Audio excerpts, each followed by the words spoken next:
हम एक पूरा फुल एल्बम ही लॉन्च करने का सोच रहे हैं, वाह। जो कि last month of this year से स्टार्ट हो जाएगा। मतलब सबसे वियर्ड सिचुएशन तो ऐसा होता है कि कितना बार हम बेड पे सो रहे होते हैं और उस समय कोई आइडिया आता है, तो फिर फोन तो पास ही रहता है, तो फिर उसी समय नोट या फिर वॉइस नोट से ऐसे हम कर देते हैं। तो वो अंकल ऐसे पास आते जा रहे थे, फिर सडनली वो झुक के ऐसे मेरे चीक में किस करने ओह नो, ओह नो। चाहे।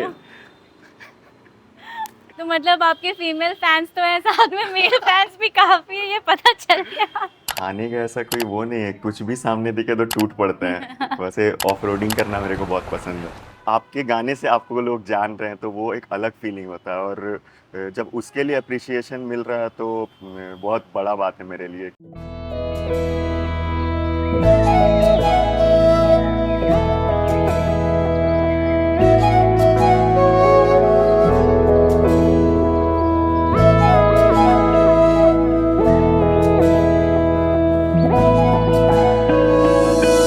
देखूं तो के मैं मुस्काते रहूं ना, सोचूं तो के तू खोया मैं रहूं ना, इतने सुंदर ये एहसास। जोहार। Welcome to the Chota Nagpur diary. आज एक नए एपिसोड में आप सबका स्वागत है। आज जो मेहमान हमारे बीच मौजूद है, उनके आवाज़ के बहुत लोग दीवाने हैं। ना कि सिर्फ झारखंड, मगर भारत के कई स्टेट से उनके गाने को लोग पसंद करते हैं। अगर साधारण शब्दों में कहा जाए तो यंगस्टर्स के बीच में वे काफ़ी पॉपुलर हैं। तो चलिए उनसे मिलते हैं। One of the famous local artist of Jharkhand, mister Atul बाड़ा। जोहार, welcome to the Chota Nagpur diary.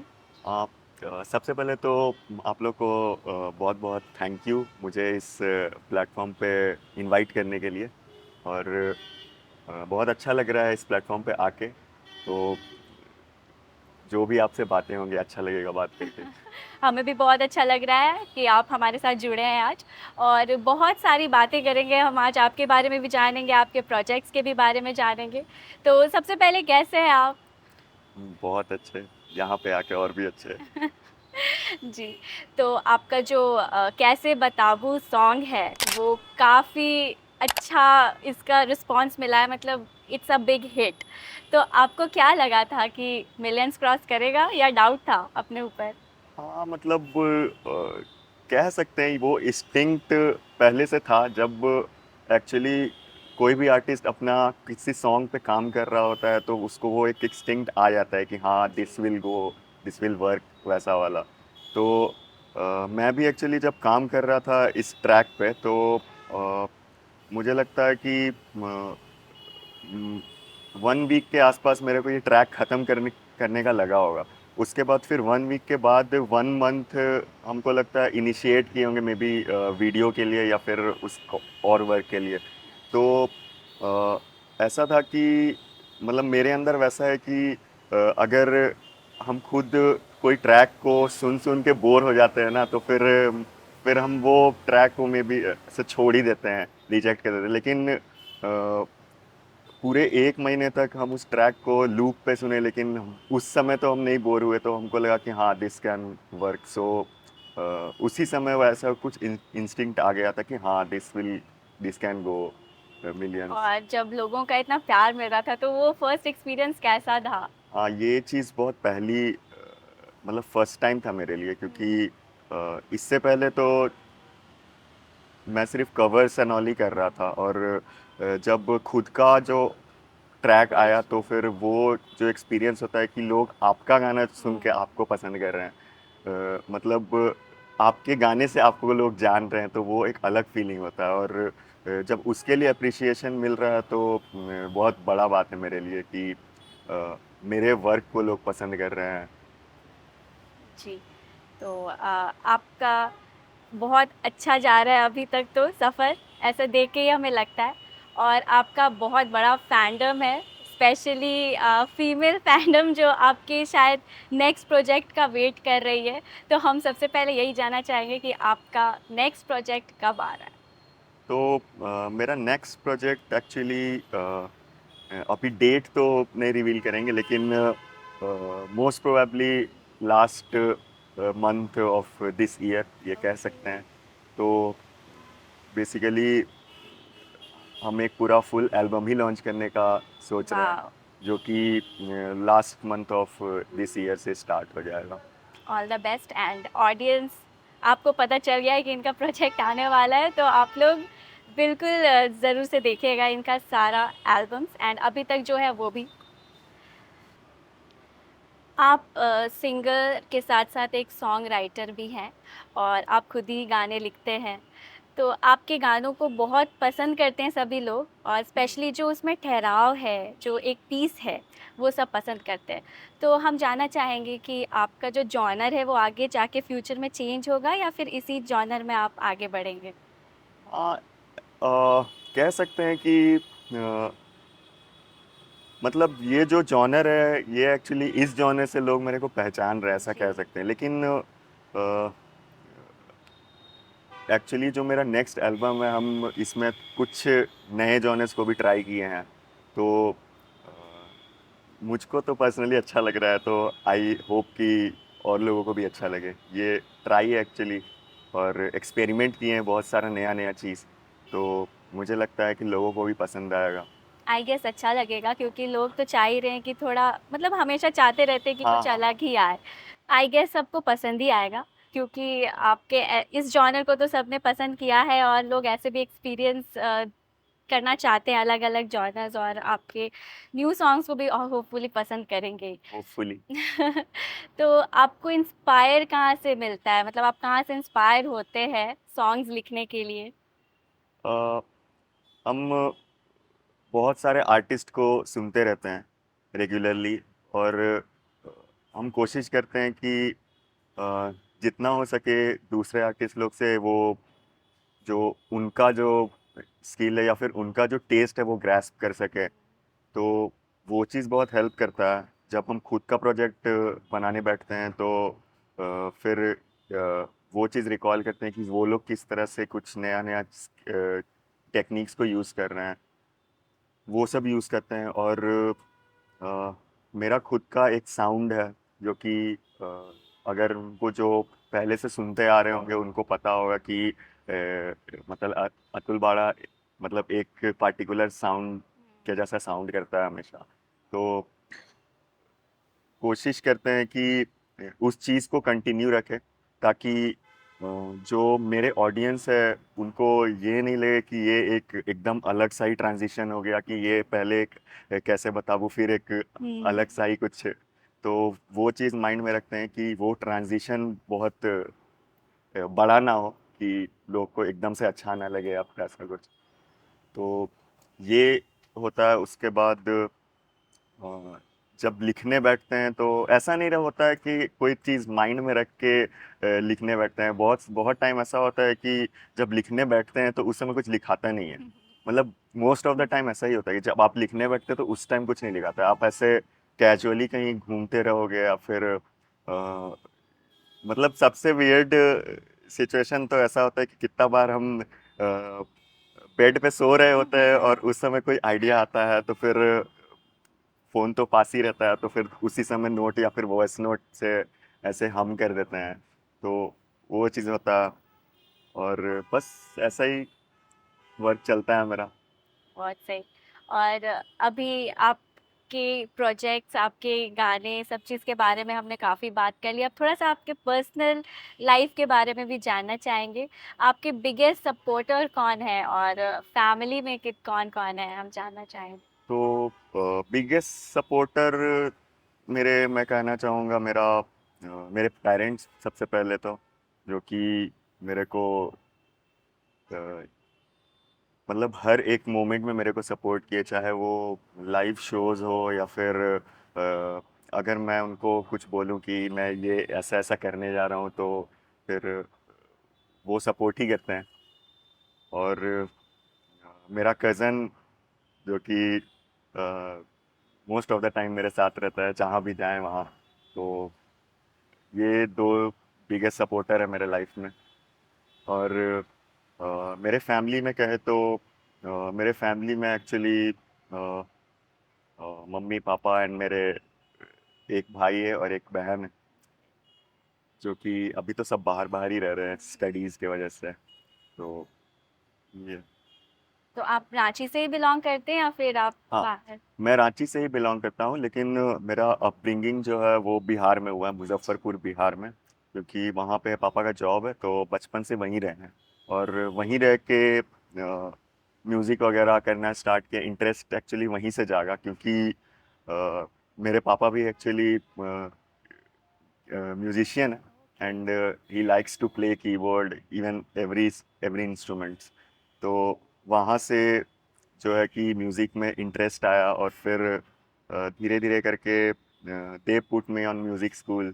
वाह। तो म्यूज़िक स्कूल में डाले, फिर वहाँ से धीरे धीरे करके वो डेवलप हुआ। म्यूजिक आपके ब्लड में ही है। हाँ, कह सकते हैं म्यूज़िक मेरे ब्लड में है।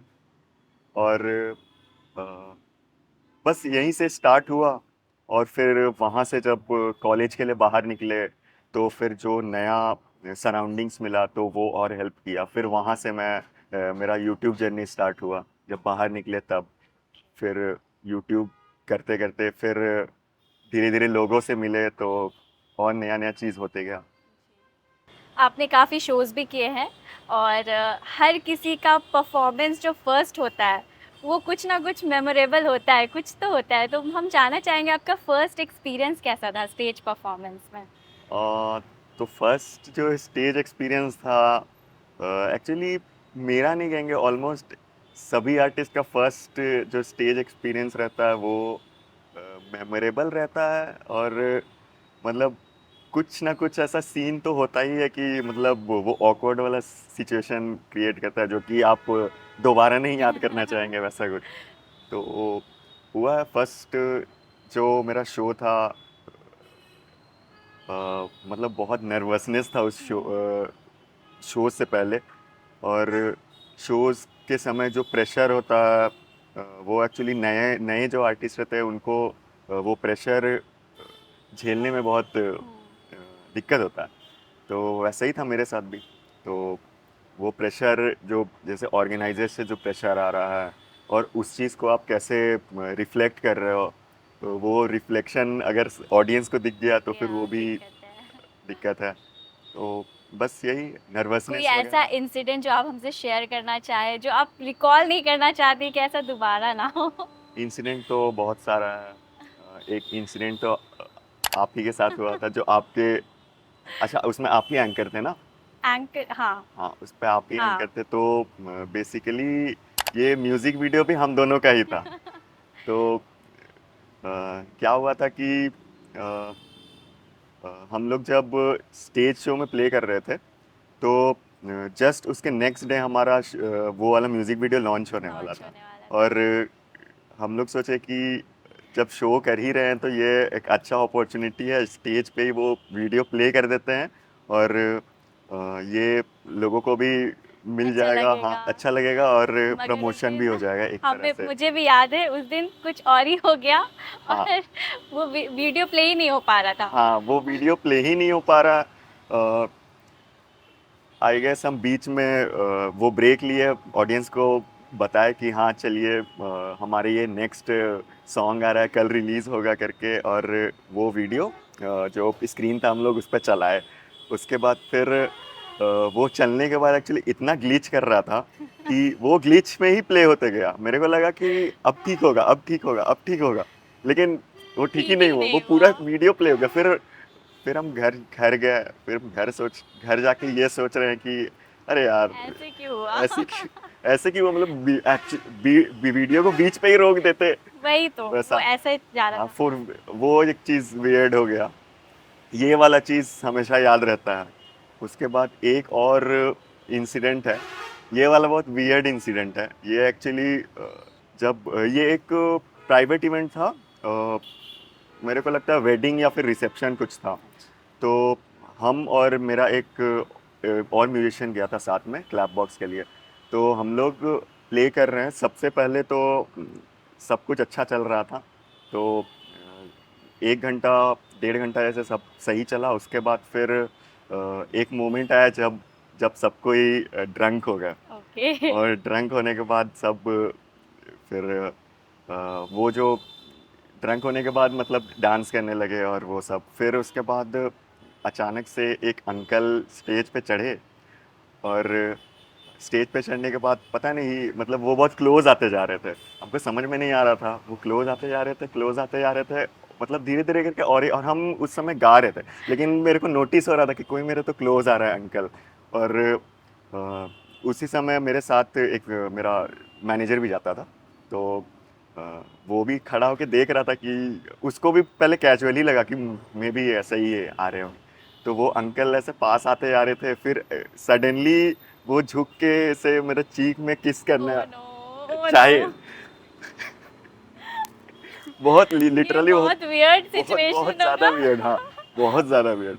फिर हम ओह फिर नो। वो हर्ष आया, जो कि मेरे साथ आया था, और उस समय मैनेज किया। उसके बाद फिर तो मतलब आपके फीमेल फैंस तो हैं, साथ में मेल फैंस भी काफी है, ये पता चल गया। लिटरली बहुत ज़्यादा, इस इवन स्टेज पे भी चढ़ते हैं तो बहुत सारे मेल, पता नहीं क्यों, मे भी मजाक के लिए ऐसे ही वो ऐसे आई लव यू चिल्लाते रहते, पता नहीं। ओके, ये बहुत मजेदार था। और हाँ, हमारा एक म्यूजिक वीडियो है जो संगी रे था, और उसमें बहुत अच्छा लगा। मैं भी बताना चाहूँगी कि आपके साथ काम करके बहुत अच्छा लगा था, एंड बहुत सारे इंसिडेंट्स थे जो बहुत मज़ेदार थे। तो आपकी पूरी टीम के साथ काम करके बहुत अच्छा लगा था मुझे भी। मुझे भी अच्छा अच्छा लगा। ओके। एक इंडिपेंडेंट सिंगर के होने के बहुत प्रोज एंड कॉन्स भी होते होंगे, तो वो हम आपसे जानना चाहेंगे कि क्या क्या एडवांटेजेस एंड डिसएडवांटेजेस हैं इसके।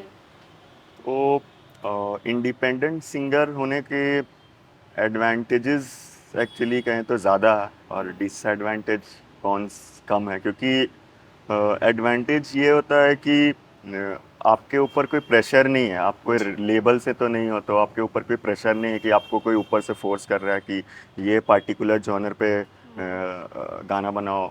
या फिर मोस्ट ऑफ द टाइम ऐसा ही होता है कि अगर आप कोई लेबल से एसोसिएट होते हो, तो आपको ऊपर से प्रेशर आता है कि आप इस जॉनर में ज़्यादा बनाओ, क्योंकि इस जॉनर को लोग ज़्यादा सुनते हैं, ऐसा कुछ। या फिर ऐसा बोल सकते हैं कि फ्रीक्वेंटली करने के लिए वो लोग बहुत फोर्स कर। फोर्स करते हैं कि थोड़ा जल्दी जल्दी गाना बनाओ, या फिर ऐसा कुछ। इंडिपेंडेंट रहने का एक और कॉन्स है कि आपको हर चीज़ खुद से करना पड़ता है, आपके पीछे कोई बैक सपोर्ट नहीं है। नॉट इवन प्रमोशन आपको खुद से करना है, मार्केटिंग खुद से करना है, ऑर्गेनाइज खुद करना है वीडियो का, या फिर जो भी, मतलब जो भी आपका जो रिजल्ट होगा, जो भी आउटकम होगा, वो आपको मिल रहा है, आपको जो जो भी प्यार आपकी मिल रहा है, जो मेहनत आपको का। मिल रहा है, जी। तो वो डायरेक्ट कनेक्शन विथ फैंस वैसा हो जाता है। काफ़ी अच्छा लगा, आपके बारे में बहुत कुछ हमने बातें की। और अब हम चाहेंगे कि आपके जितने भी फैंस हैं, not only females but also males, जो आपको इतना पसंद करते हैं, उनको मैसेज दीजिए कुछ, और जो भी आपसे इंस्पायर होते हैं उनके लिए कुछ मैसेज। जो मेरे फैंस हैं उनके लिए मेरा यही मैसेज है कि अ, हम मेरे को देख के जो लोग इन्फ्लुएंस हो रहे हैं, जो इंस्पायर हो रहे हैं और अपना खुद का क्रिएट करने का सोच रहे हैं, वो लोग से मैं ये कहना चाहूँगा कि आजकल बहुत सारे सोर्सेज, रिसोर्सेज ऑनलाइन अवेलेबल है। तो आप जहाँ से चाहें वहाँ से नॉलेज ग्रैस्प कर सकते हैं। और इवन मैं खुद भी वैसे ही करके इतना आगे आया हूँ कि मैंने सब कुछ यूट्यूब से सीखा। ऐसा नहीं कि कोई इंस्टीट्यूट मैंने ज्वाइन किया म्यूज़िक प्रोडक्शन का, या फिर किसी भी चीज़ का। इवन गिटार भी मैंने खुद से ही सीखा यूट्यूब से। तो YouTube is a biggest university आज के डेट में, तो आप वहाँ से नॉलेज ग्रैस्प कर सकते हैं। जहाँ से हो सके वहाँ से सीखने का कोशिश करो। और क्रिटिसिज्म बहुत मिलेंगे, इनको एज ए फीडबैक लो। और अ, जो भी पॉजिटिव कमेंट्स मिल रहे हैं उनको एज ए मोटिवेशन लो, कि उसको उसको देख के आप खुद को और डेवलप करो कि हाँ, ये क्वालिटीज़ हमको और इम्प्रूव करना है अपने अंदर। तो ये मेरा मैसेज है आप लोगों के लिए। और ऑल्सो मेरा आने वाला कुछ प्रोजेक्ट्स है, एक एल्बम है जो कि मैं ड्रॉप करने वाला हूँ maybe last month of this year, तो you guys can stay tuned. Thank you. Okay, so अब हम आते हैं हमारे रैपिड फायर राउंड में। क्या आप रेडी हैं? हाँ, रेडी तो है। Okay, favourite Nagpuri singer? Deepak Tirkiya है, ओके, एल्विन रोजारियो है। हाँ धीरे धीरे सब। हाँ, धीरे सब ही अच्छे लगते हैं। हाँ, वो तो है। वैसा कोई स्पेसिफिक एक जन नहीं है, सभी अच्छा काम कर रहे हैं। ओके, ड्रीम कार और बाइक? ड्रीम कार तो बहुत सारा है लेकिन ड्रीम कार है Supra. Moving to the next question, favourite dish? खाने का ऐसा कोई वो नहीं है, कुछ भी सामने दिखे तो टूट पड़ते हैं। वैसा कोई फेवरेट तो नहीं है, लेकिन चिकन का कुछ भी। नॉन वेज होना चाहिए। हाँ, नॉन वेज होना चाहिए। Next question, favourite thing about your job? जो आउटकम मिलता है ना, जो फैंस का रिस्पांस मिलता है, वो जेम है। Next, your favourite music genre? Favourite music genre is वही स्लो सोलफुल, जो कि कानों को रिलैक्स करे, वैसा जॉनर सही लगता है मेरे को। Which country you dream to travel? Bali, sorry Indonesia, Bali तो hmm. Okay, moving to the next question, favourite movie? Favourite movie Shawshank Redemption. Okay, पुराना मूवी है लेकिन। हाँ। Next, your idea for a perfect date? वो मेरे से पूछे आप। हाँ, तो आप अगर किसी के लिए। Idea nice dressing okay, and carry a flower obviously. Okay, okay, the last but not the least, the most adventurous thing you have done? ऐसे घूमने वगैरह जाते हैं, ट्रैकिंग वगैरह, वही सब एडवेंचरस होता है। और ऐसे मतलब ऐसे ऑफ रोडिंग करना मेरे को बहुत पसंद है। ओके, तो इतना ही था हमारा क्वेश्चन। आई होप आपको अच्छा लगा हो एंड बहुत मज़ा आया रैपिड फायर राउंड में भी। काफ़ी अच्छा लगा आपसे मिलके एंड आपके पूरे जर्नी को जानकर, एंड हमें पता है कि हमारे ऑडियंस को भी काफ़ी अच्छा लगा और बहुत सारी बातें की और कितना कुछ आपने इन्फॉर्मेशन भी दिया है हमें, तो बहुत अच्छा लगा। Thank you so much for joining us in the Chota Nagpur diary. मुझे भी बहुत अच्छा लगा एक्चुअली यहाँ पे इस छोटा नागपुर डायरी का पार्ट होके।